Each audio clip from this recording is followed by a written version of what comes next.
Earlier this year, I think it was on January 20th, we saw a circular from your office regarding private valuers. And the whole idea is to try and expedite the efficiency within the valuation of properties. How is that panning out when you look down one quarter down the line? That was an amendment of the Stamp Duty Act, working with the National Treasury. As you know, that is a money act. So the idea of that amendment was to support the Office of the Chief Government Valuer, to give it capacity.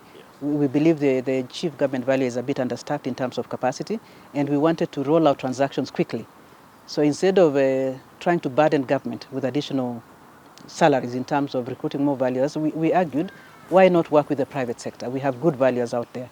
They do the same thing as a chief government valuer. So all we did, and we have done at the moment, is to register. So we've registered about 300 private valuers into our system, now the new system. And I believe they will start transacting, because one of the things the system will ask you, do you want to use a government valuer or a private valuer? It gives you the option. So if you choose a private valuer, they're already in our database. We've registered all of them. Whoever you choose, we will allow you to transact with them. So in terms of deployment, we registered. We've created their credentials in the system. We are now ready for transaction. And we built it for this system, which, as you know, went live only yesterday. This country has had a history where the government is forced to compensate for an overvaluation. And the issue is who double checks what the private valuer does? Does it again go to the office of the chief valuer and again for double check, and then creating another burden on their office again? You see, once that valuation report has been brought to the chief government valuer, it's owned by the government. Because all these processes, we work along with them, and we build processes in the law and to guide them on how to do it.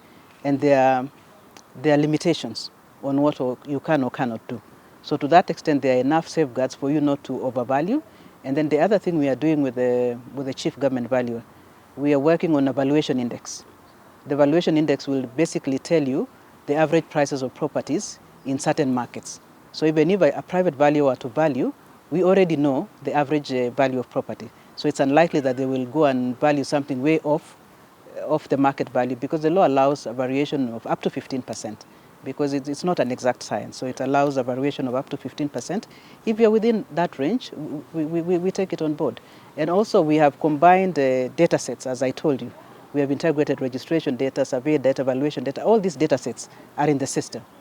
And that allows the chief government valuer to make a decision quicker.